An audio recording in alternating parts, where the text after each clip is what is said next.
Welcome back to AutoTechNick, and yes, we have more 355 content coming your way. We're going to be moving in and doing another major service or a timing belt replacement on this car, so we will be removing the entire drivetrain. This car is arguably the most unique 355 I have seen in person. It's also come a very long ways from service. This car traveled from Houston, Texas to Seattle, Washington. It's going to give us a lot of great content. It's a very unique car with a pretty cool story. Can't wait to share it with you guys.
Gotta love track brake pads.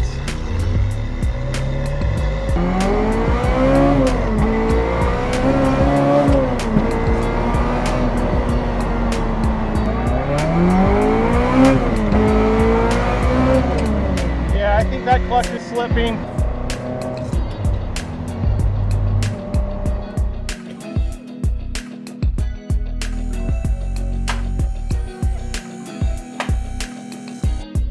And get this thing out with some freedom.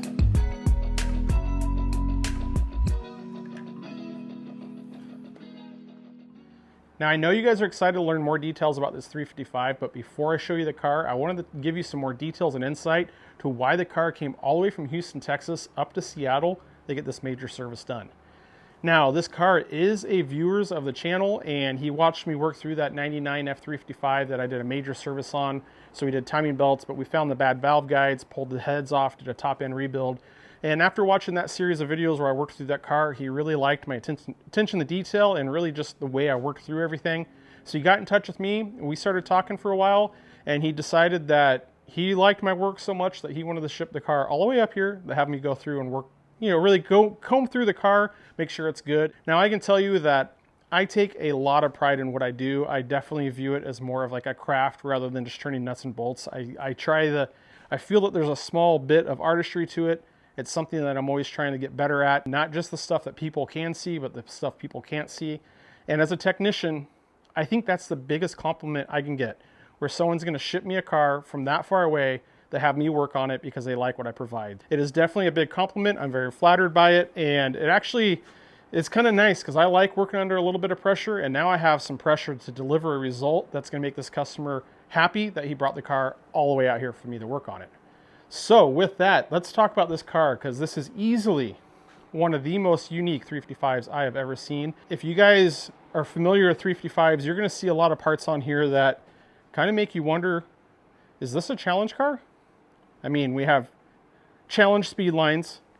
If you guys can kind of poke in here, we have challenge front brakes.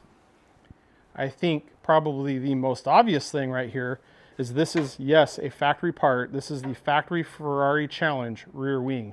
So it's a full carbon fiber wing, end plates,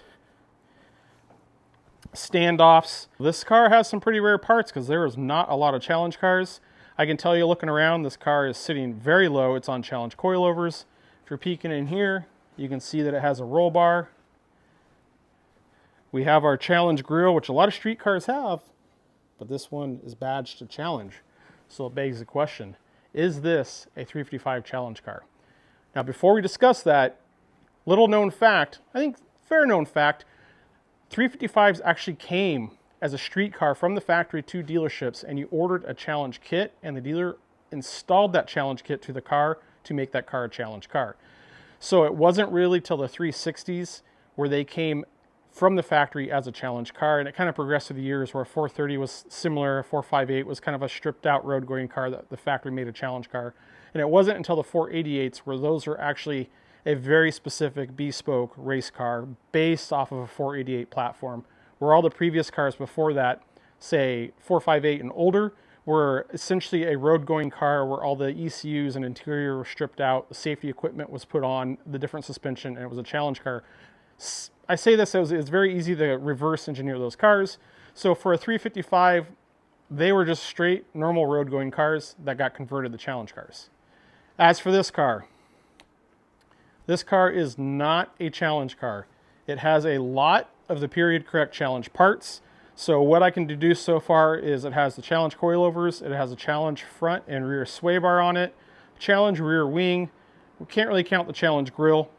It's got the challenge, or they're just aftermarket Brembo front brakes.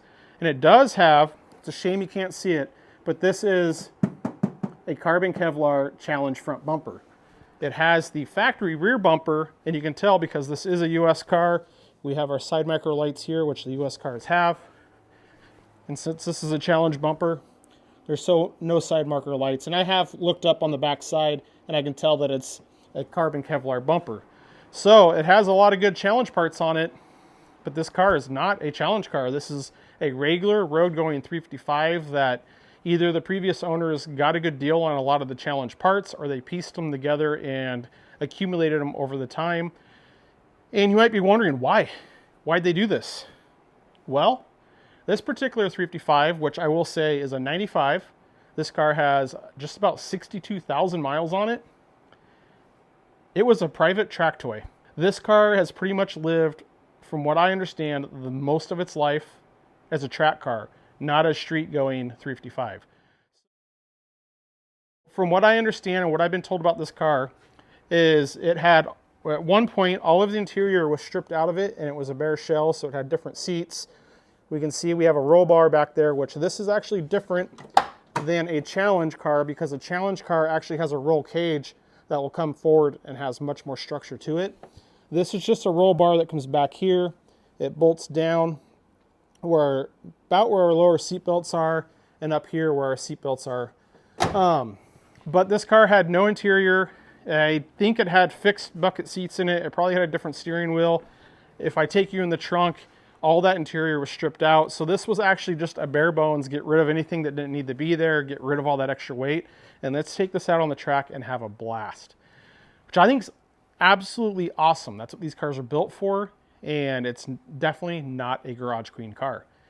Now, let's talk about this green, because man, does it stand out, especially with those white Speedlines, which I'm not sure if I mentioned. Those are the wheels that the challenge cars had, which there's only a few small options of aftermarket wheels that I like on 355s because I really do like the factory wheel, but this is one of them. I absolutely love them, even in the white. The white and green, it's a combination I probably never would have thought of in my head that would be a great combination, but when this client first sent me pictures of this car, I got weak in the knees when I saw it. Oh, I got so excited. Not to mention, if this car is off the lift and you can see it sitting at its actual ride height now, it is so low.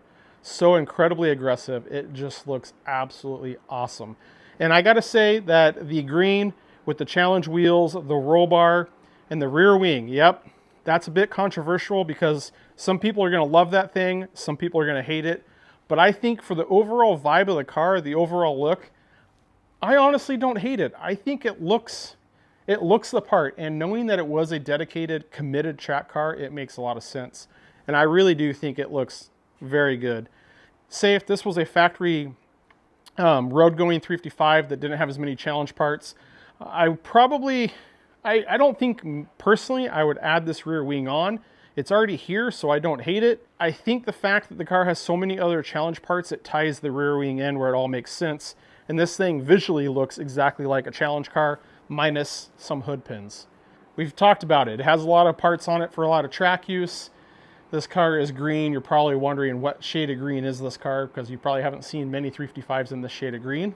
Well, this car is actually yellow. Yep, believe it or not. And Ironically, yellow is one of my favorite colors for a 355 because they're such a small car, you can get away with having such a bright color. So I'm a big fan of yellow cars. But this green, from what I was told, is the paint in this car is in pretty rough shape. And I can attest to that because if you guys have ever been around any cars that have seen a lot of dedicated track time, you know, I can think back when I was working at the dealership, we had our challenge cars that we ran at the track all the time. If you ever have the opportunity to look at a dedicated track car and look at the paint and the front bumper and really just the entire car, you see the quality of paint, there's no way around it. It's going to get destroyed.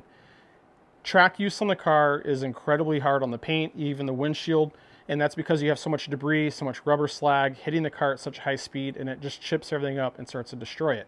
So from what I was told on this car is that the paint is actually in such rough shape because this car was used so heavily on the track that rather than go through and repaint the entire car and fix it, for it just to go back on the track and get damaged again, they ended up putting the wrap on the car. So if we really take all that information into account, it kind of changes our perspective of this car, right? It's a heavily used track car. It's had its interior fully stripped out.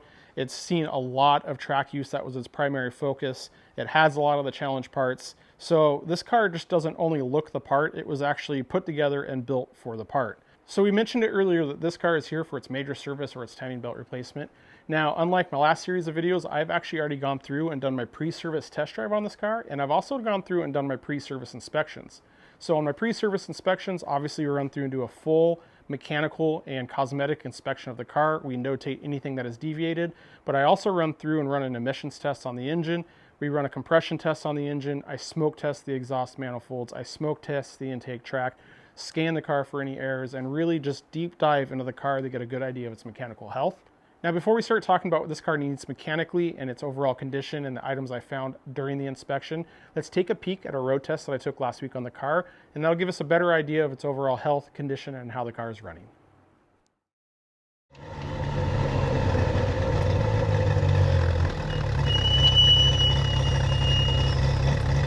Gotta love the track brake pads.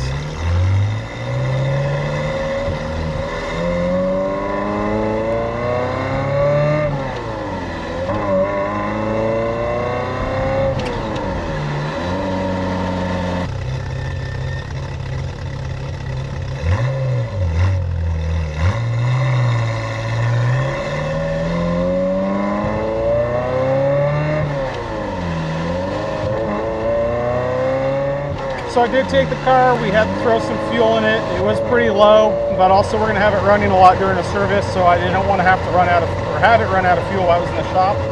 But we got her fully up to temp and just getting her out on the road. And I can tell you, I'm a little surprised by the coilovers on it, because not only does this car have coilovers, but they're a track coilover, meaning it's not made for street use at all. These are the challenge coilovers. And honestly, I'd expect the car to ride a little bit harsher than it does. It's definitely a lot firmer than a factory car with the stock suspension, but it's not unbearable, although who knows how it is after we spend a considerable amount of time in the car. Got quite a bit of squeal from the brake pads. That's normal for a track pad. One of the customer's complaints was that the clutch was slipping, so we're just here getting on the freeway.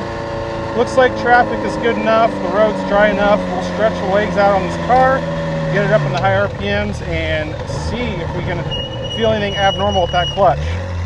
So here we go.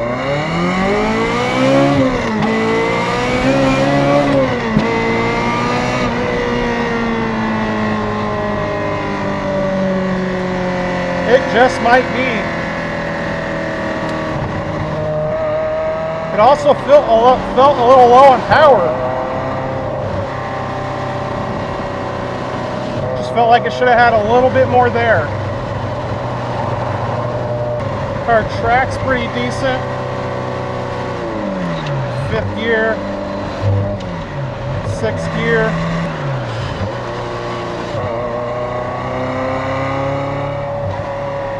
Jump off the freeway.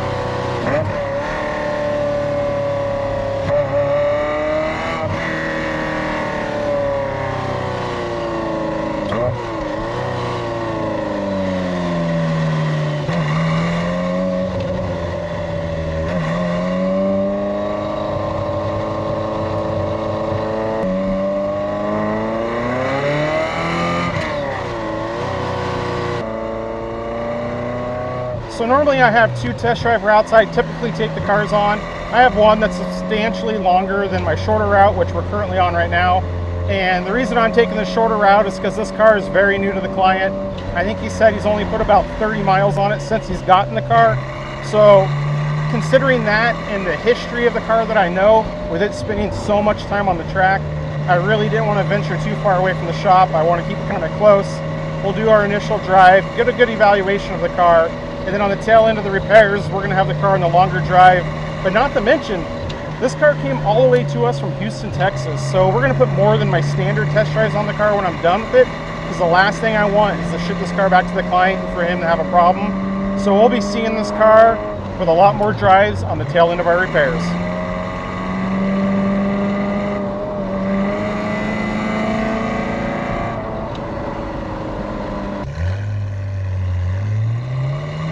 So a couple quick things that I've already noted on this car, which are unsurprising for a track car. None of my climate control works. I noticed that the heater's been bypassed. I have no airbag warning light, meaning I don't have the airbags connected most likely, which is I would expect again on the track car. None of my blinkers work. Really, a lot of the normal street functions of this car are not operative. I'm going to make an assumption that they've been disabled rather than they're just broken, which is all fine. The owner of the car is fully aware of that, and really, woo, those brake pads. Really, that doesn't bother him because he wants a car that he can take out and really drive, push it hard, and enjoy. He does not want a garage queen, and this car is a car that you can take out, give it some beat runs, and not feel guilty. You guys might also notice that it does have an alternator light that's on. It did do that to me in the shop. Yet again, that's another thing on the list that the client did notice. I had the car running with the alternator light on. We're putting out 14 volts on the alternator, so it's an issue with the light and the alternator running the circuit for the light, as it's not an issue with the alternator charging the car. All right, so we get on the freeway again and evaluate that clutch one more time. Don't have that much space in front of us. Got no one behind us, so we'll open up a bit of a gap.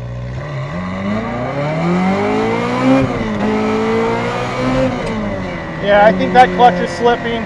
I intentionally went for a more aggressive 1-2 shift, trying to induce any slip that we may have, and it definitely felt like it was creeping up.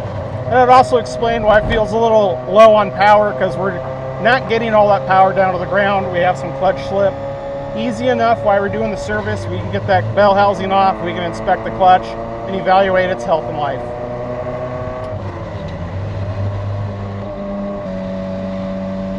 All right, so we're on the freeway, we're just cruising. We got the windows up. It is nice and quiet on the inside. There's no wind noise, there's no squeaks and rattles. Again, I'm trying to evaluate the drivetrain on this drive, so I'm evaluating how the car drives, it tracks. Really, normally I go through a little bit more detail of all the switches and features and functions, but because of this car's history, most things have been deactivated, they don't work. I'm not focusing on that right now. And we're just making sure it drives good, it shifts through the gears, we have the power, no abnormal drivetrain noises, how it handles, things of that nature. So we'll hop off the freeway here. And this car is so low with the suspension. It drug really badly when I was getting into the gas station. It just makes me so nervous when I'm driving around the street with how significantly low this car is. Again, client, we've already talked about it, and he brought it up, and he's actually asked if I can raise the car up while we have it, because it is just too low for his taste. He's had a lot of issues driving it in the short time that he has. He did say that the underside's been pretty beat up, and he has a lot of new undertrays for it. So that's one thing we will take care of. But like I said, it just makes me nervous. I'm driving through an area with some construction, a lot of uneven road. It's one thing to bottom out, it's another to do so at speed.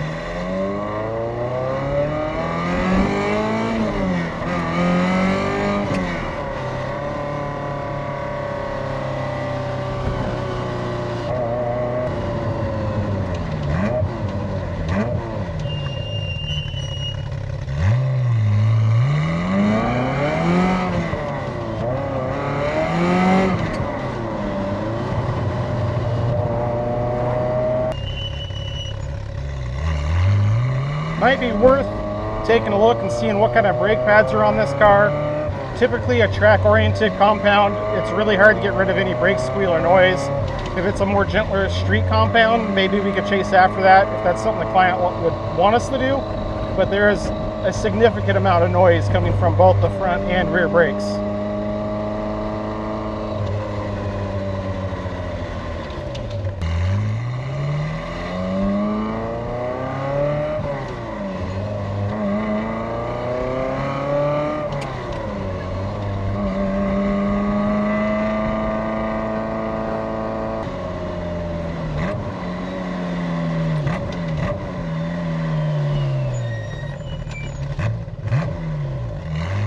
Throttle response doesn't feel as sharp as I'd want either. A little dull.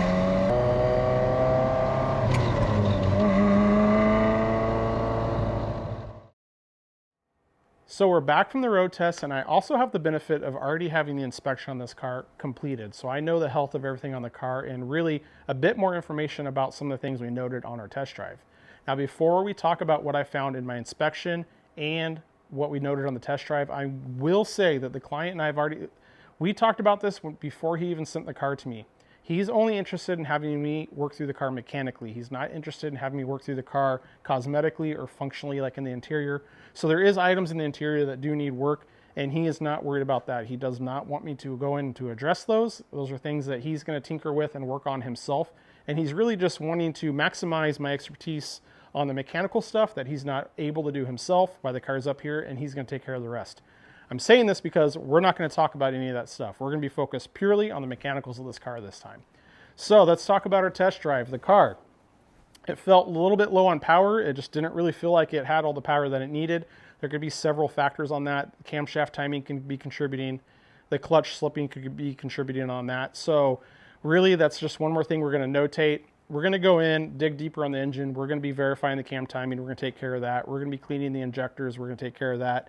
I'm going to be changing the spark plugs to one heat range hotter from the ones that are in the car. So interesting fact, the early cars, which this is a 95 OBD1 car, ME2.7, they use an NGK spark plug with a heat range of 8. The later cars, the OBD2 cars, the 5.2 cars, use an NGK spark plug of a heat range of 7. That's a hotter spark plug, and the intent is that spark plug retains more heat in it and it's less prone to fouling out. They probably did that for emissions, but it is a little trick that you can put in these cars because you can pretty much put those spark plugs in with no negative consequence. It's going to be a little bit hotter, and if you start the car and move it, it doesn't have a tendency to foul those spark plugs out, so everything's much better off. So we're going to do that during our service work. We're going to change our heat range of spark plugs. This car does have 4 new spark plug wires and 1 new coil on bank 2. The client did those before the car came to me. I do have the other wires and coil, so we're going to be putting those on bank 1 during our service work. And during the test drive of the car, it seemed quiet. When I came back and did my inspection, I have found that this exhaust bypass was not operating. And I did check, I did have vacuum supply to it, so it's not a control side on the vacuum side. It is a mechanical issue here with the actuator. And it's hard to see. You might be able to hear it, but I've actually been starting to mess with it and operate it. And I'm starting to get that freed up and opened up. So I think once we have that exhaust valve is going to come out when we're taking the engine out of the car. I'm going to have it on the bench so we can investigate it and see why it wasn't working. But that is definitely why the car seemed quieter on the test drive. It's why we didn't have that glorious high RPM F1 shriek that these cars are so famous for.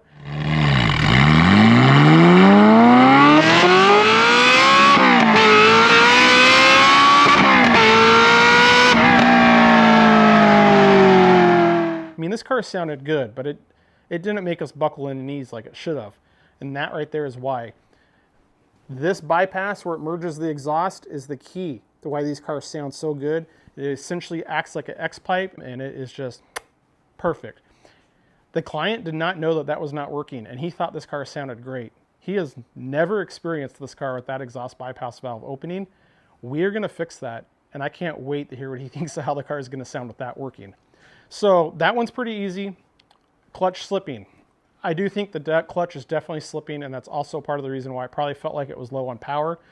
Really not much more we're going to do there right now because there's no point. We're going to have the engine out. It's going to be on our subframe cart here, and that's going to give me the ability to pull the back belly housing off. We can inspect the clutch, and we can see, what components are in there, because there's a lot of updates you can do with things like the release bearing.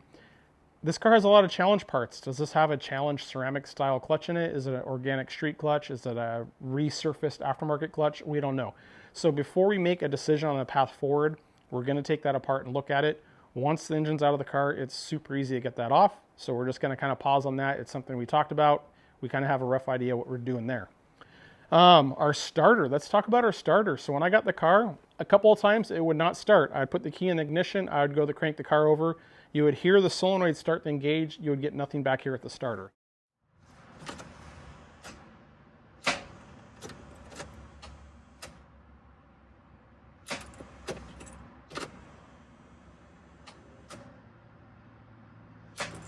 I've actually had that happen on several cars, one of them my own personal car, and it would intermittently engage. I ended up on my car taking the starter out, taking it apart, cleaning everything up. There was actually a lot of sand and road debris in there. Cleaned all that out, re-lubricated everything, cleaned up the contacts for the brushes to the starter.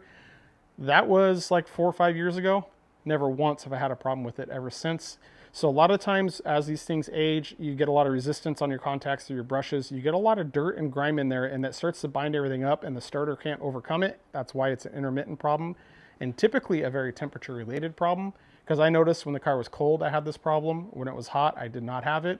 And one good way to know that that is the issue is I actually had someone jump in the car, hold the key in the start position.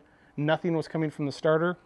You just tap the starter body with a extension, and as soon as you tap it, that gave it just a little bit of a shock, it engaged and the car would crank over. It gets tricky on this car because I quoted the time to take the starter apart, clean everything out, put it back together, but that's only a couple $100 cheaper than a brand new starter. So I gave the client both options. We can put a brand new starter in that's ready, good to go, or you can save a couple $100 and we can keep your used one and work through it. More to come on that one. So there's a couple other smaller items we found on the drivetrain, pretty typical that you're going to see on a 355. Both of the inner CV boots are torn, very common, so we have those that we need to address. There's lots of oil leaks on this engine. It looks like it's coming from the valve covers, and if you notate on our oil filter, this car has not been serviced, at least for an oil change, since 2020. And there's really not a lot of other things that oil leaks could be the way it's leaking except for the valve covers. So we're probably going to get those taken care of. We're going to go through, clean all that extra oil up off the engine. Manifolds, we smoke tested those. Manifolds are good, although it looks like someone's cut the heat shields off and they either did a repair to the manifolds or they're just a remanufactured header, which years back was a pretty common thing on the car. But the key is that the manifolds are good, they're healthy, there's no issues there. Our dual mass flywheel, that's another big issue on 355s. It's not rattling, haven't heard any issues, so that looks good. So another thing that I noticed on the inspection is this car actually already has an aftermarket aluminum left-hand radiator and it has the factory plastic right-hand radiator. Well, once I put my coolant pressure tester on the car, the right-hand radiator started leaking, so recommended to the client that we should probably just replace that radiator with a matching aftermarket aluminum radiator, get that taken care of. And we're probably going to replace all the coolant hoses at the same time with the newer silicone hoses because this car is still running the factory hoses. Some of them are starting to balloon and swell, so definitely now is the time. All right, so there is one more thing that we noticed on the test drive, and I think this one is probably the biggest issue that we're going to be facing with this car. Now, this is something that I noticed on the drive. I didn't talk about. I did write notes down on it. I did put it on my inspection report that I gave to the client. He did mention it that he had noticed it as well. And if we jump back to some of our footage, we can pick up that this car has some pretty significant gear noise.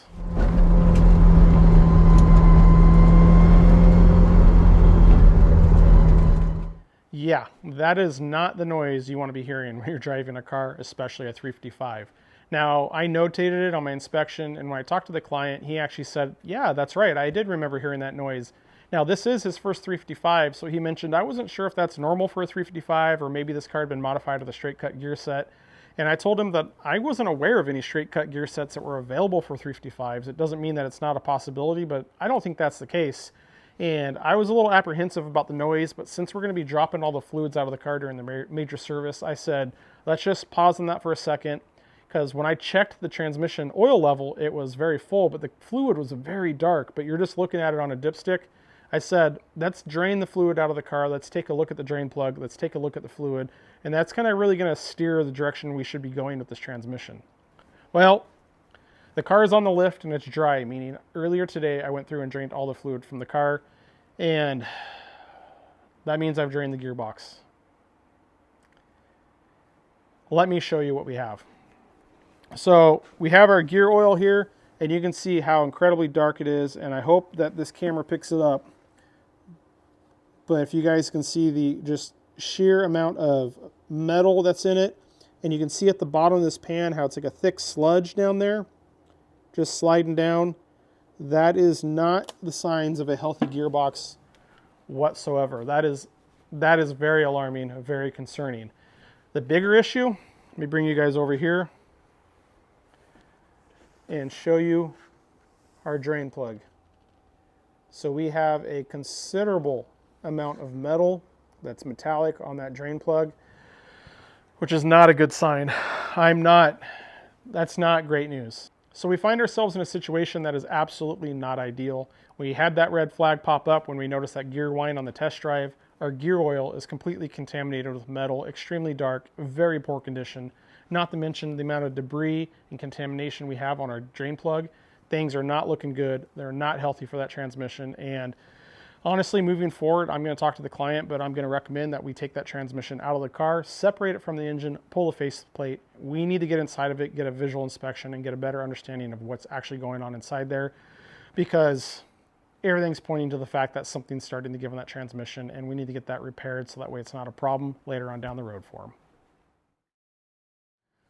So now that I have you up to speed with this 355, there's a couple things we need to talk about, because the last car that I featured on this channel doing a major service was a late 1999 ME5.2 OBD2 355. Not to mention that car was an F1 car, and this is a 3-pedal car. It's a 1995, so it's an ME2.7 or an OBD1 car.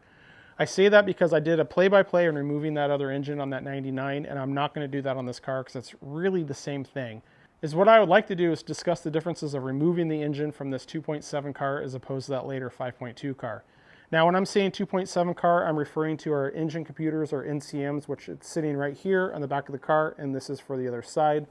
Now, these are a little bit easier to get the engines out on because we can just take our NCMs and disconnect them. That wire harness stays with the engine, it gets dropped out the subframe. A whole lot easier than the wire harness and connector that we had on the 5.2 car, where that wire harness and connector ran from the front of the engine on top of the gas tank through the firewall inside the car, where those cars have one ECU that sits right back here behind an access panel behind the passenger seat. I kind of alluded to it earlier, and this is the worst part of the job, and that's the wire harness up here behind the passenger seat. This is the engine harness that comes out with the engine. Doesn't seem so bad, right? Well, the reality of this is the hole I have to run that through is right there, and it's about 1.5 inches by 2 inches. So it is going to be a bit easier on this car since we're not going to have to fish that wire harness through the firewall. Now, some of the other differences are minor, which is one, our exhaust bypass pipe here. It is a slightly different shape and configuration, and you can see that it overhangs our frame rail right here quite a bit more. So I actually will just unbolt it from the manifolds, and we're obviously going to have it disconnected here from the muffler, and I'll just remove this completely versus the 5.2 car that I actually just left it loose in the car and was able to get it worked past the sway bar. On this car, there's just not enough space and clearance to get that pulled off. I do leave the muffler in the car. We're just going to disconnect it back there from our cats or test pipes, disconnect our exhaust bypass, use a small ratchet strap around the bumper, very gently and carefully pull it backwards. It can stay in the car. The only other smaller difference we're talking about here is we have 2 fuel filters, and our fuel lines are configured different versus the 5.2 that has a fuel block in the front and all of our fuel lines feeding into one. And the last big one on this car is the shift linkage. Obviously, it's a 3-pedal car, so we have the shift linkage from the shifter back to the transmission. That will have to get removed before we drop the subframe. So my plan of attack here is to run through. I'm going to disconnect everything on the car. I'm going to get everything ready for this to get pulled out. I'm going to leave the shift linkage in, and that'll be the last thing that I pull from this car before I drop the engine. I'll bring you guys back, show you how I get that shift linkage disconnected, and we should have this engine out of here in a couple minutes.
We're making really strong progress on our engine drop on the 355, and I pretty much have everything disconnected and ready to go, with exception to a few subframe bolts and also the shift rod.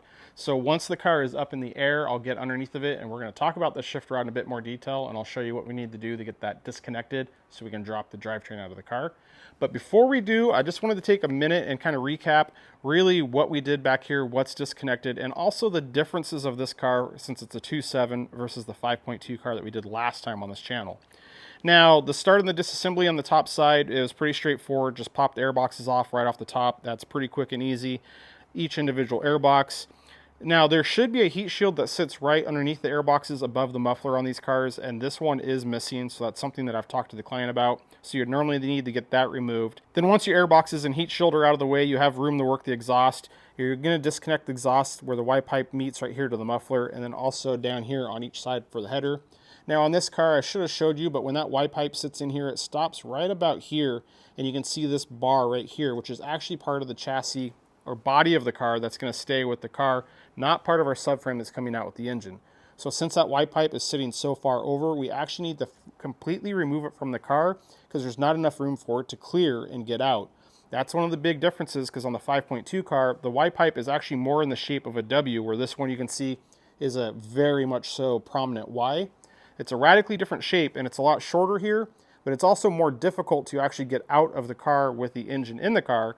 So what we do is we disconnect it from the manifolds. It's obviously disconnected here from the muffler in the same manner, but then it has enough play where we're able to work it past this bar as we're raising the engine out.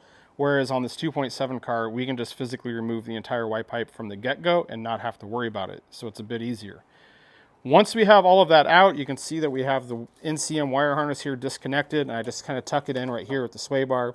I disconnect these connectors here on the side and this other connector. This is specific to the 2.7 cars. You have a similar connector on the 5.2 cars up here, so that's really the only differences. We can leave our O2 sensors plugged in here. That's all part of the subframe that's coming out. This right here is part of the car that's staying. And it's the same thing over here. You got the same connectors. Also the CAT ECUs, you have a small connector for those that's up behind the NCMs. I get those unplugged. I also here have the cables for the battery for junction blocks, that those need to be disconnected. That's the same on a 5.2 to a 2.7. We have our vacuum line here for our, the engine to our vacuum feed in the back of the car. That's all disconnected. So to take care of the exhaust, I end up taking these clamps off down here where the test pipes are, where the catalytic converters would meet on both sides. And since we're disconnected up here where the exhaust Y pipe goes, I actually take this ratchet strap, throw it over the bumper of the car. You can see it's all the way around, and this strap is loose. It's not very tight at all. You don't want to over tighten this, but I have the muffler pulled tight, and that creates just enough of a gap back here where it's going to clear the exhaust, so I can keep the muffler in the car with the body and then raise it up off the engine. So you don't need to remove the rear bumper, you don't need to remove the muffler. It's pretty easy and straightforward. I throw some old gloves over the exhaust pipes to protect the tips and the body of the bumper. So that pretty much has us taken care of back here on the top side of the car. We're essentially all free and clear. So I'll bring you guys up over to the front of the engine, and we can kind of talk about what we have disconnected up here. For starters, you can see we got our power steering lines disconnected, and this is the one where you need the special 17mm line wrench that's bent to hold this backing nut to get this off. So we got that taken care of. Our other soft rubber hose off. You can see our upper radiator hose is off. That's pretty straightforward and easy. We have the smaller heater hose here that goes to the water pump housing. That's disconnected. And you can see, let me get my light in there, the lower radiator hose. I talked about that on the last one. That hose, you can get it out with the engine in the car, but it's incredibly difficult. There's just not enough space because that hard pipe from the body of the car goes so far into the hose, and the same thing on the neck for the water pump housing. So I've loosened the hose clamps on both ends, and then I take a hook tool and I just loosen the hose on both sides of it. And we're just going to leave that hose in there, and then once we go to separate the engine and body, it's just going to come off by itself, and we don't have to worry about it. And we're basically going to do the reverse thing on reassembly. We're going to leave the hose on loose, have it positioned, leave the clamps loose, and then as we put the engine in, we're going to guide that hose in position. That is the easiest way to deal with that hose. You can see up here, the coolant expansion tank is removed, pretty straightforward. I take the throttle cable out of the linkage. You can open the throttles all the way up at wide open throttle. It gives it enough slack on your cable to get this out without loosening these jam nuts. And then For the back end, rather than dealing with these E-clips on the bracket, I just unbolt the bracket from the thermostat housing, and that gives me all I need to get the throttle cable out of the way. We have this coolant hose that went to the expansion tank, that is off. Power steering is just kind of sitting there, and pretty much everything up here is disconnected. Fuel lines disconnected here, so our feed and return on both sides. That is different since this is a 2.7 car as opposed to a 5.2. So you can see our fuel line down there. And then we have our fuel tank vent line that goes into the engine right here. That is disconnected. And for the top side, that's pretty much, well, that's not it. Our oil tank, I'll spring you guys around over here. On the oil tank, you need to disconnect these bolts right here for the body. So there's a 13mm bolt that sits right there. And there's also another one that sits right up in there, because this oil tank is going to come out with the drivetrain, so you're gonna need to get those disconnected. I do take these hoses off. You could leave these on as you drop the engine. I just like to take them off now because it just gives me a little bit more working room for the oil tank, because it's gonna wanna get caught on this cross member coming out. So with these hoses off, it just gives me more flexibility to move the tank in and don't have to worry about it.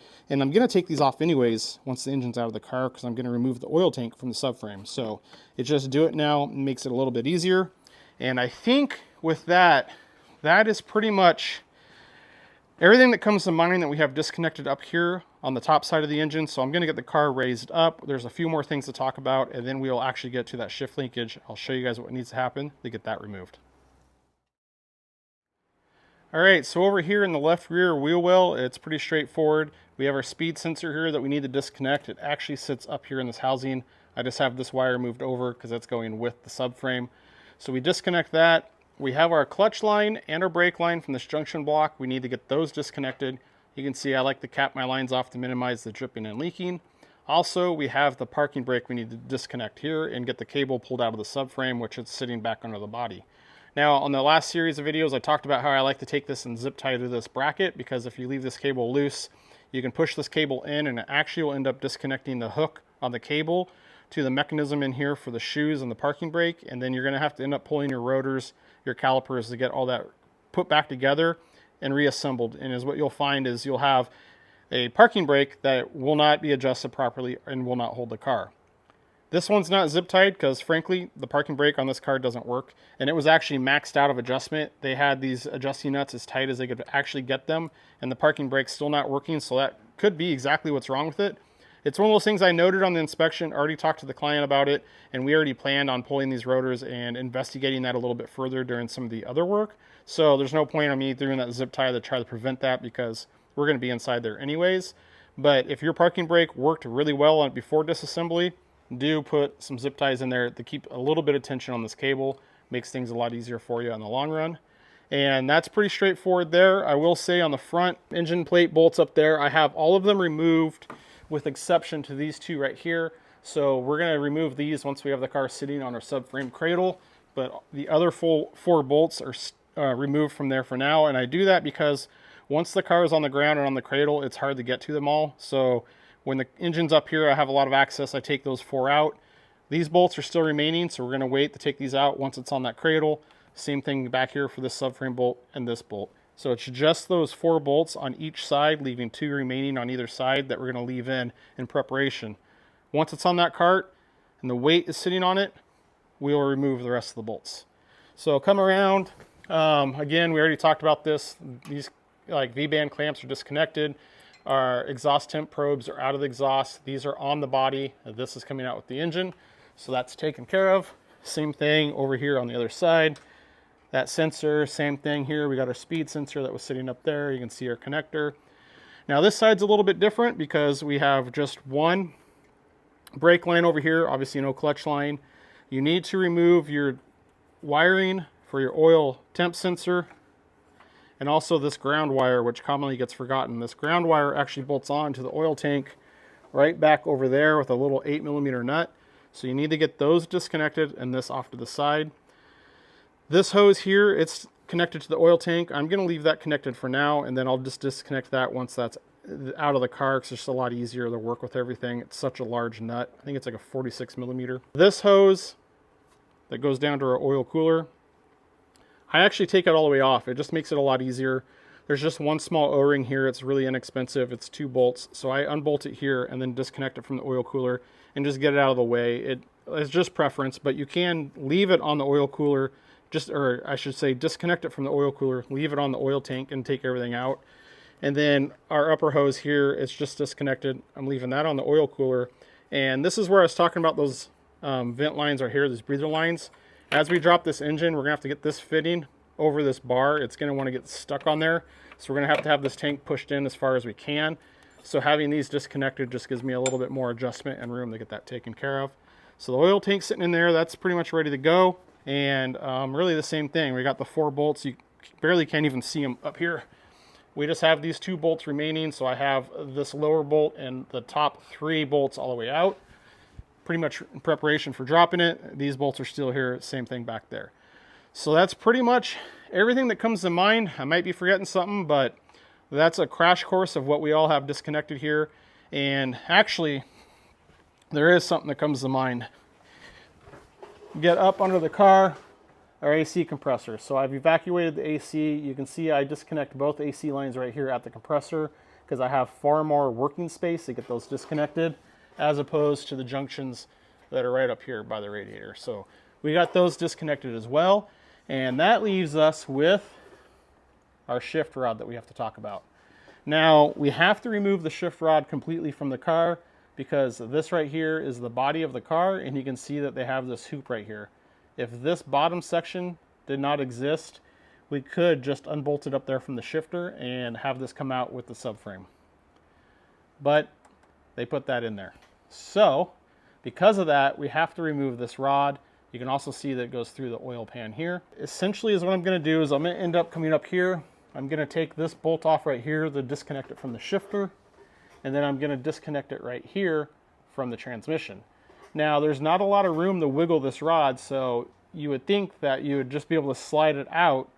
Obviously, you're not getting it slid forward because you have all of this up here, but you're not going to be able to slide it out. There's not enough working room, so there's really no way to avoid it, but we're going to have to break the shift rod right here. So this adjustment for the shifter and transmission is critical. Since the shift gate inside the car dictates the transmission gate, if you have this radically off, you could actually end up having the transmission in the wrong gear. So essentially you could have the shifter, let's say for example you have the shifter inside the car in 3rd gear, you could actually have the transmission in 1st gear. And all of that is dictated by this adjustment. So I'm saying that as in we have this turnbuckle here, we have 2 jam nuts, and you can see either side of the rod is threaded. I want to minimize how much I'm making any changes to this because it's just going to make it a lot easier on reassembly. So what I'll end up doing is I'm going to end up cracking this jam nut loose just enough to get it free from this turnbuckle. Then once I have either end of the shift rod loose, I can get it off of the shifter and the transmission, and that should give me enough room to spin this rod out of this end. And I'm going to leave that jam nut as close as I can to that position. You can see that everything's marked with a paint pen, and it probably already is going to be marked with a paint pen on your car from the last guy that did it. So we're going to be real methodical because if I don't spin this jam nut off any further than necessary, it just makes it a lot quicker and easier for me to get everything set back up in the position. But on reassembly, we're going to have to spend some time to make sure that our shift rod is in the correct position, that when our shifter is actually in 1st gear, our transmission is actually in 1st gear. So before we take this hardware out, I'm going to crack our jam nut loose, just take advantage of it being rigid, and then come back, get this hardware out of either end, and I'll come back and show you guys what we're working with. So now we have everything disconnected, and I will say that I ended up disconnecting it right here with this rod because this bolt was coming in from the top side and it was going to hit the floor. So in order to gain enough space to get this off, I actually just pushed the shifter forward. I try to leave the transmission in neutral and not make any changes here. And now that it's all loose, you can see that we do have room to wiggle it, but not much. As for our jam nut, you can see that it's just slightly loosened right there, and that's going to give me just enough space to spin this block right here off the rod and get both pieces removed separately. So this will just come straight down and the rod will be able to slide forward and get it out of the car. So it's a little bit funky, and I mean, it's pretty straightforward to get this removed from the car. The key is to minimize your changes you make back here, so that way it's a lot easier on reassembly. Because again, I mentioned this rod right here has a lot of range of motion. You can get things adjusted wildly incorrectly. I don't really have many memories of having a lot of issues with that on 355s, but say like a Testarossa, you can really end up fighting it where you end up getting the transmission in the wrong gear. It's going to feel just fine, but you're basically one gear off on the entire gate. So just be methodical and thoughtful when you get this disconnected, and you'll be in pretty good luck. And then just keep in mind, once you put everything together, to be sure that you know that you're in the right gear. You have good shifter engagement. It's sitting center of the gate. Everything's the way it wants to be. So I'm going to take a minute to get that shift rod fully removed from the car, and then I'm going to get my cart set in position, all of my hardware removed from the chassis, and I'll bring you guys back once it's time to separate this drivetrain from the body of this 355. So I have the shift linkage removed from the car, and I actually have it here on the bench. And this is really what I was talking about with this jam nut, where I crack this jam nut loose just enough so that way I can spin this piece off, and then I leave the jam nut sitting exactly where it was on our shift rod. And that's going to make it a lot easier in conjunction with our paint marks that we put on it to get everything lined up correctly, and that way minimize the work that we're going to have to use to get the shifter adjusted correctly inside the car. I will note that these are reverse threads, so just keep that in mind when you're taking this all out. And essentially, I just went and spun this end of it, kept the rod in the same position. As we mentioned, this dropped straight down. I was able to slide the rod forward and have it removed from the car completely. So where does that have us with this car? Well, I actually already went and set the subframe on my cart, so it's all in position. And I did go through and take all the hardware out, so I took out our retaining bolts down here, the ones that come through the side. I actually have these bolts out right here, and you guys can see that it even separated a little bit. And the last 4 bolts with the 2 on either side on the bottom of the car holding the subframe in. So our engine subframe is completely free of the body of the car. I've done nothing other than just remove the hardware, and everything's just sitting at its normal rest point. Honestly, everything's disconnected, and we should be free and clear to lift the body of the car off of the drivetrain. This one's going to be a bit easier than we had on the last one because we don't have that wire harness running through the firewall above the gas tank. So that's one less thing that we don't have to worry about and keep an eye on. We'll just keep our focus completely in the engine bay, make sure everything is clear. Once the body of the car is free and clear of the subframe, I will actually take a second and throw a ratchet strap around the body of the car to my lift arm just to be sure that nothing moves because we're removing so much weight from the rear of the car.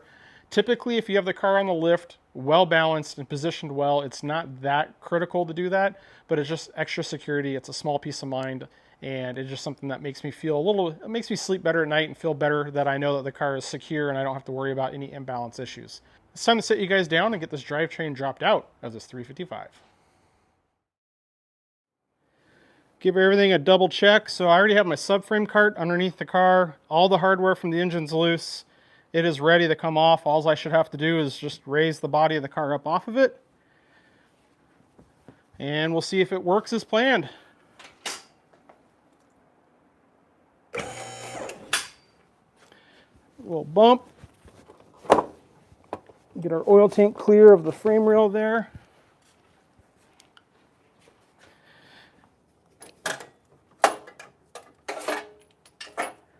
Move my AC lines.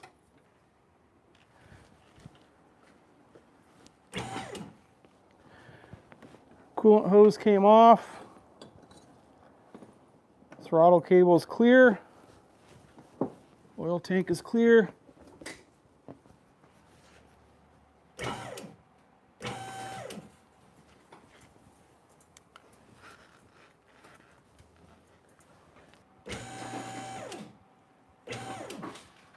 We're looking pretty good.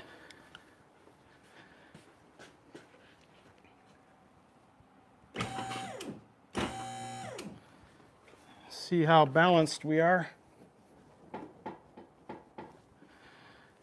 And might have to come higher. Get our strap. So the car's balanced pretty well, but I like to throw a strap around it just to be sure we don't have any wanted movement on it, but you can't put it on too early because it gets in the way of the subframe. So I just throw a strap around the cross brace, around my lift arm, and it's really, as I say, just to keep the car honest. The way you get the car racked really dictates how well it's balanced, and taking the front wheels off makes it a lot easier, so that way there's not too much weight on the front. But I don't like having a lot of movement.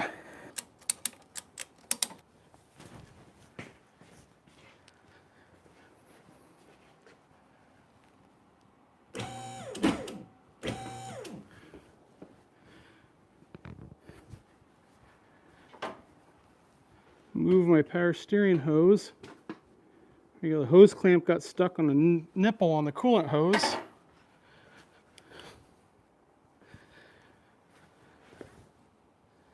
But I think we're pretty much free and clear.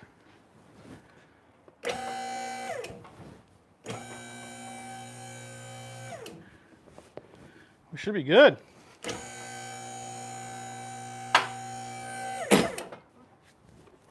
Things over there.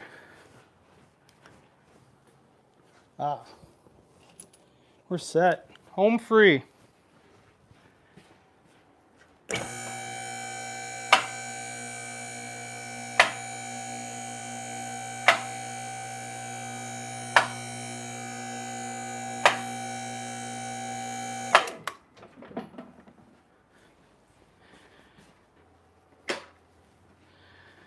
And get this thing out with some freedom.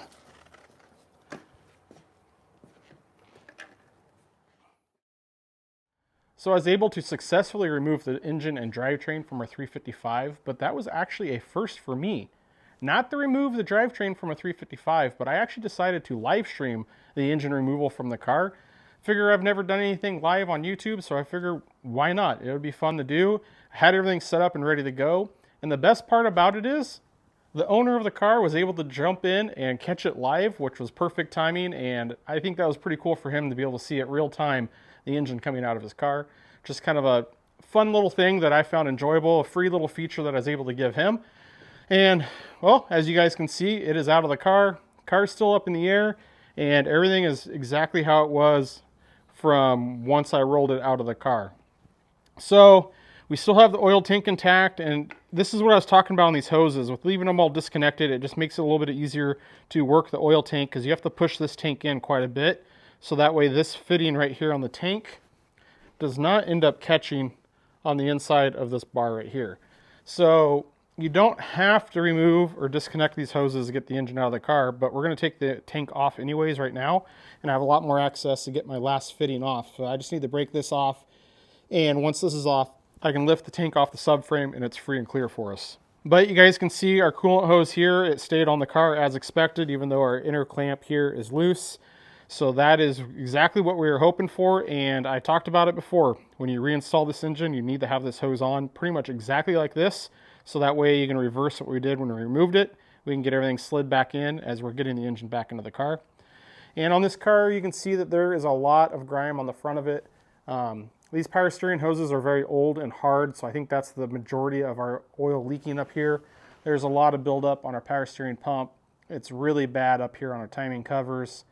All the way down the car, you can see it's pretty bad. Quite a bit of mess there, so there's gonna be some work on cleanup there.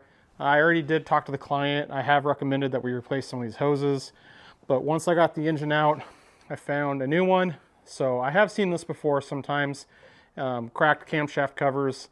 So we'll have to get that on the list of things that we recommend for the car.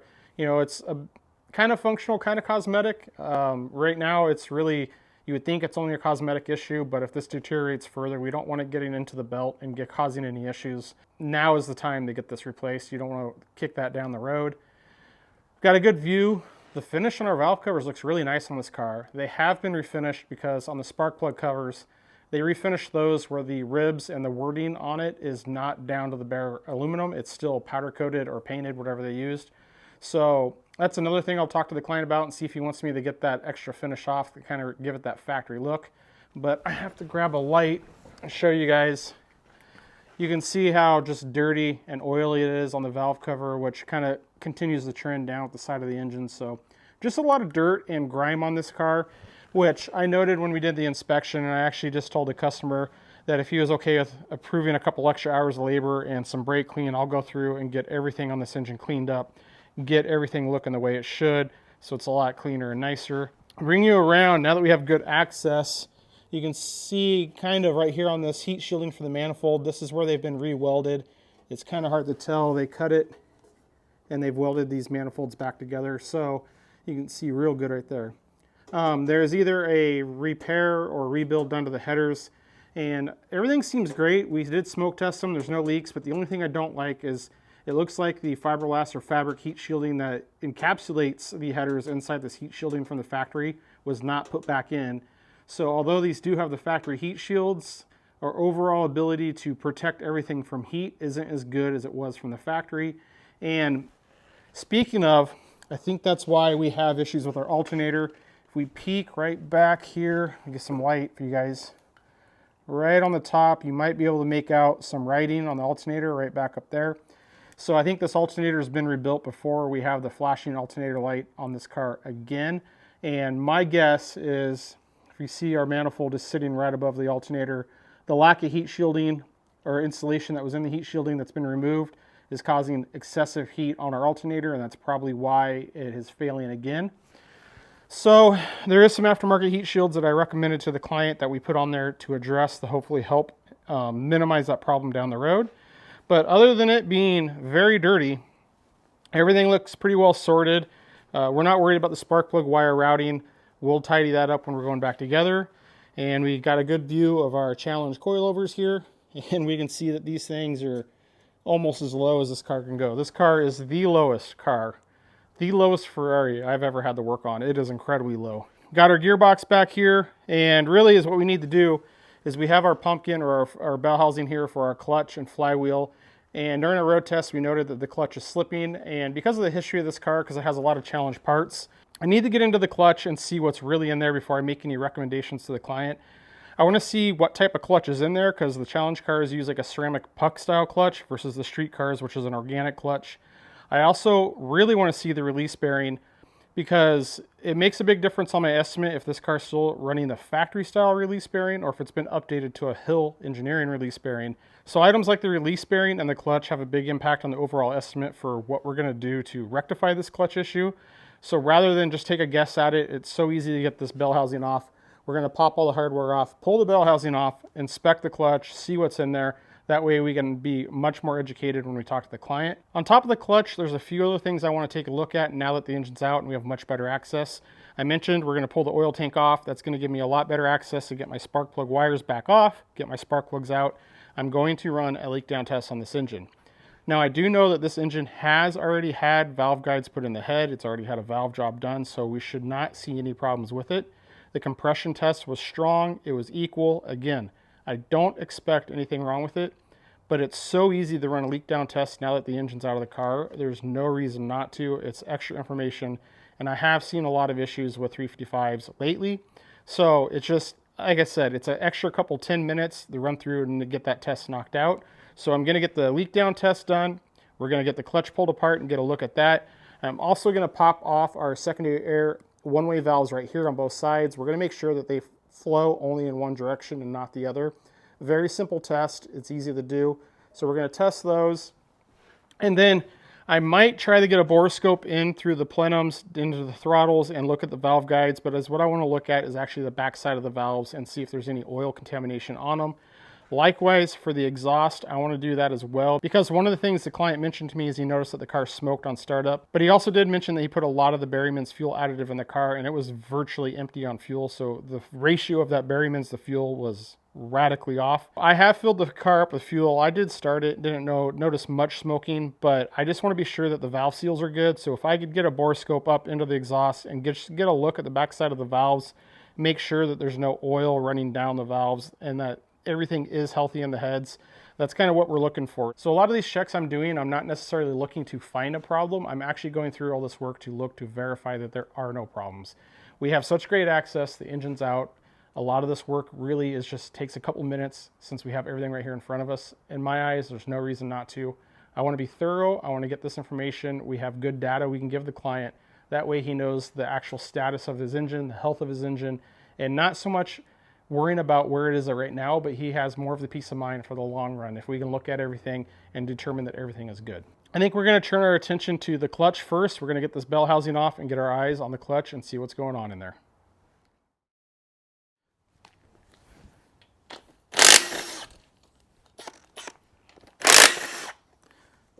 Now fortunately, getting the bell housing off and the clutch out once the engine's out of the car is incredibly easy.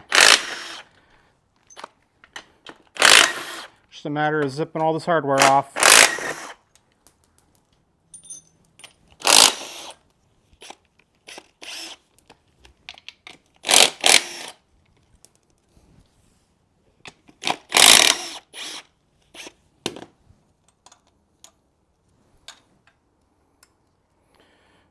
Grab our washers.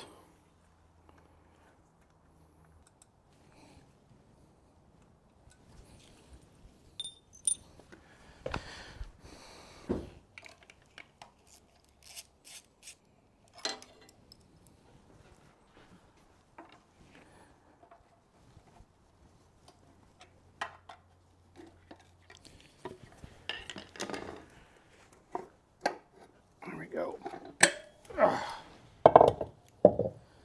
All right, let's get everything up on the bench and have a closer look. All right, so we have our entire bell housing here on the bench. We have our flywheel that's at the bottom of it. The top of it here, which would be facing the transmission, is our pressure plate. Obviously our clutch is up underneath of it. We're more than likely going to replace the clutch and pressure plate on this car, but just in case, it's always good practice to mark them. So that way, for whatever reason, if I have to reassemble it, put everything back in, I can put it back in the same orientation, and that keeps the balance of everything where it needs to be.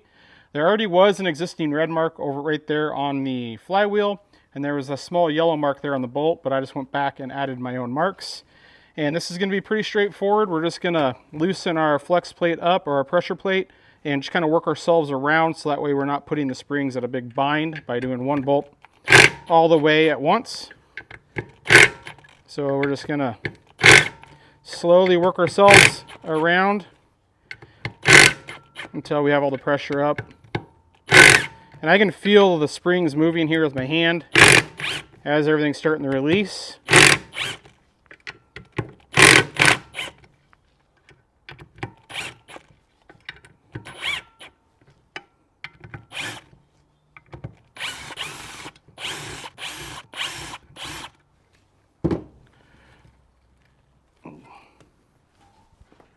And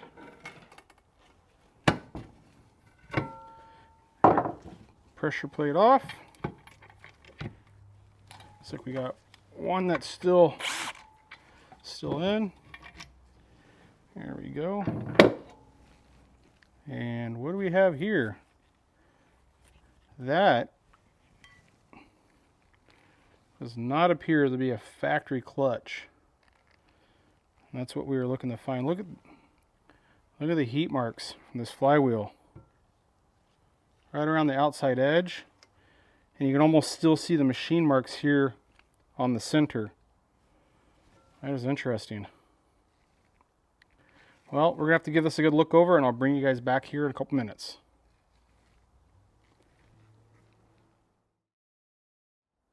So I've taken a couple minutes and I've had a chance to look at these components a little bit closer. So let's take a second and talk about what I ended up finding. We'll start here with our flywheel. And this flywheel is removable from the dual mass flywheel unit itself. And you can see that it clearly, I'm assuming that this has been remachined. You can see the machining marks in it. We can see that hot streak all the way around the exterior or the perimeter of it there, all the way around, but it looks completely untouched and freshly machined right here. And I'm assuming it's been remachined because it's so dirty here in the center. I don't think that it's a new flywheel. I think it's the existing flywheel that they took off and had machined. Now, one thing to check on these flywheels is this surface is not flat across this dimension, meaning the height of the outside diameter of this circle is taller than the inside diameter. There's a kind of like a taper for it. It's the same way on the pressure plate. We can check with the straight edge here, and if you guys look, see if I can't get you zoomed in here. I'm kind of going from outside edge to outside edge. You guys can see that there's actually a gap underneath my straight edge here. So that tells me we still have that taper. Granted, I didn't measure it. The workshop manual does have a spec for that taper. That taper, as I mentioned, is on the pressure plate as well. And is what that is meant to do is essentially progressively grab the clutch as everything engages and clamps the clutch down. And that just kind of smoothens the engagement of the clutch. Because if you notice on our clutch hub, it's not a sprung hub. So the clutch will actually kind of deform into the pressure plate, and it just is another way to have a smoother clutch engagement without using springs on a sprung hub. The fact that this is a dual mass flywheel, that also helps with that as well. We jump over here to the clutch, and this is like an aftermarket Kevlar clutch, and we have the same heat staining all the way around the outside perimeter on this back side, and it looks pretty decent here on the inside run. So this clutch, maybe is what I was thinking, is it wasn't deforming that much and it wasn't able to get the full clamp load on the entire surface of this clutch. and it was just causing this outside perimeter to overheat and then eventually causing it to slip. I'm not entirely sure because I don't have the full history of when this was put in, how long ago it was put in. It's a little deceiving because this flywheel looks like it just came from the machine shop with the exception of that heat mark, but it's so dirty in there, it's hard to say what the last person did. So we got the clutch here. This is the flywheel side. We'll flip this over to the pressure plate side and it's a completely different story. This thing looks absolutely cooked on this side. It just absolutely annihilated. There's a lot of dust in here on the center. You can see just a lot of discoloration, heat marks all the way across. And I will note, if you pay attention to like how much material there is or clutch material here to the center of the clutch, and if we bring you guys back over, you can see the dramatic difference of the pressure plate side, how much thicker it is, how much thinner. So I'm presuming that this wore, you might be able to see right here, the thickness difference. I'm presuming that it wore unevenly. I don't know why. I've never seen a clutch where they'd have different thickness of clutch material on either side. Again, it's hard to say because I don't know what this clutch is from. But just from that heat staining there, we're not going to reuse this thing. That thing's junk. Definitely was slipping. But look at this pressure plate. Thing is absolutely annihilated. Look at all the heat marks that are on that thing. Again, this is the side that was thinner on the clutch. So this thing was just getting chewed up. And also look right here. You can see that the clutch is actually worn in to the rivets on the pressure plate. I can feel right here, there's a big lip. A big ridge on this pressure plate. And this should be flat all the way across. Again, this does have the same taper, but this lip is pretty substantial. And if we have that lip there, if this surface is that much thinner from what it used to be on this outside lip, that's a lot less clamping pressure we can actually even have on this clutch if everything was perfect. Even if all the surfaces were perfect, we're basically at the installed height, this surface is further away from the flywheel surface than it should be, meaning it doesn't have nearly enough clamping force on the clutch. So this guaranteed needs a new pressure plate. We're not going to reuse that clutch. I'm going to talk to the client. We might be able to get away with not having to replace the flywheel, which will save quite a bit of money, or resurfacing the flywheel. And one thing that I didn't talk about, but when we were inspecting the car and when it was running, at no point in time did I ever hear any flywheel rattle from this car, which is common with the dual mass flywheels. The grease breaks down on the inside of it because of the heat and oil contamination from the transmission through the input shafts. And once that happens, when you shut the car off, you hear a distinctive rattle in the back of these cars. And sometimes when you're starting to engage the clutch at low speeds, like from first gear, you can hear it rattle a little bit back there. This car doesn't have that rattle at all. So we don't necessarily have any reason to go in and rebuild the flywheel, which is in combination of not needing to do a pressure plate, not needing to rebuild the flywheel, we're going to be able to potentially save this client a lot of money. I honestly think we're going to be able to get away with a new pressure plate and a new clutch. And one of the things I will mention about these aftermarket clutches or a rebuilt clutch is you can get this rebuilt pretty inexpensively. Someone can throw new clutch linings on this and you're all set and this is refreshed. But you cannot get a pressure plate separately. I have not been able to locate one separately for a 355. So even if I had a brand new perfect clutch disc, I still have a smoked pressure plate. And that's one thing to keep in mind if you're relining a clutch disc is the health and condition of your pressure plate. This one, it's not just the heat staining on this one. It's that significant groove. I'm going to see if I can get you guys in there and show you that groove. It is that all that material has been worn off and it has that lip. And in no way should this be wearing down into those rivets. So that's one thing that I think potentially could have been overlooked last time when they had this clutch put in, is if they didn't address this pressure plate, there was no chance that this was going to work out for them. Probably going to recommend an OEM pressure plate, OEM organic clutch, and that way I can guarantee that everything's going to be good back here and it's going to hold. Now let's take you to the car, because this is one of the other things I wanted to talk about, and it's our release bearing. One, I wanted to get in here and be sure that it's not leaking, which it's not, so we're set. The other big thing, I wanted to check and be sure that this has a Hill Engineered bearing already installed, which is exactly what we want to see. One, this bearing looks very new. It's not leaking, but the Hill bearing is updated with all the newer modern seals. So that way, when I'm quoting a clutch job, I don't need the update to the hill bearing and the standoff flange, which you need the update as well. I could replace those seals separately if I wanted to, but this thing looks so new, I don't think we need to do anything, which again, that is a very big expense if the car has not been converted to a hill bearing with a new standoff. So that is a big savings for the customer. Combination of already having the hill bearing, having a decent flywheel, and not having to rebuild the dual mass flywheel is going to end up saving him thousands of dollars. I will say that now we got all this off, it's pretty great because the last video I did on the 355, a lot of people were curious about the transmission and how this worked. So this right here is actually the input shaft from the engine, and it is inside the output shaft from the clutch, which splines on right here. And we can actually pull this out, and these here are our triple seals. Those very commonly leak oil, and that's where the oil comes down this shaft, can run into the flywheel, and then that can get into the grease and deteriorate that grease.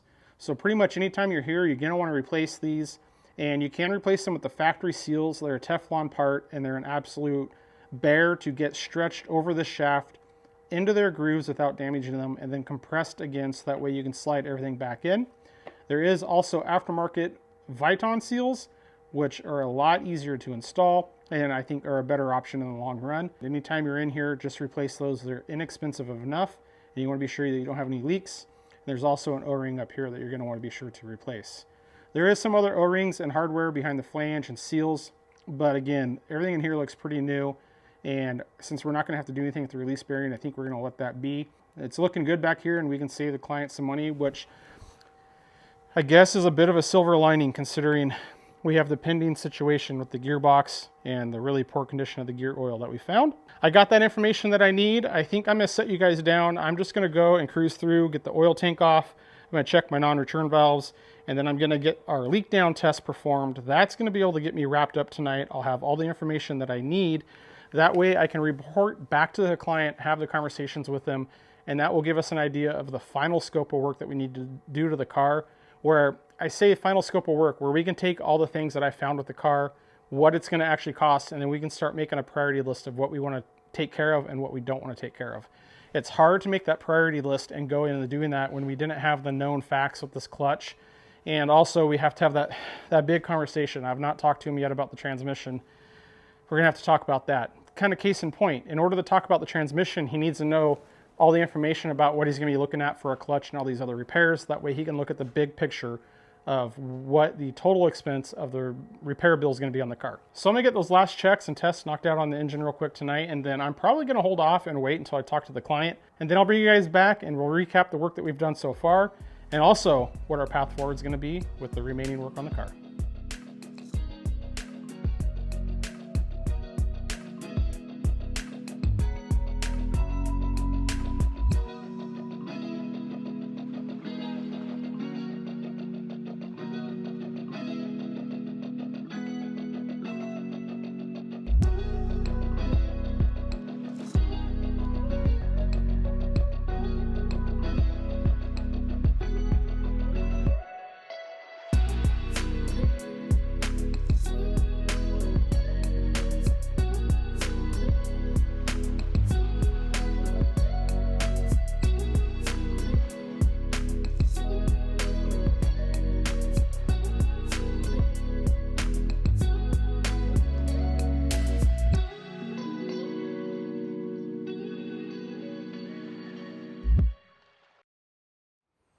Late last week, I was able to complete the last checks on this drivetrain and also complete our leak down test.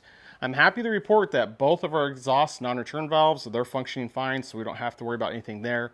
The leak down test was excellent. We were ranging, I believe, 4 to 5% on all 8 cylinders. So very low, very consistent, which is outstanding news.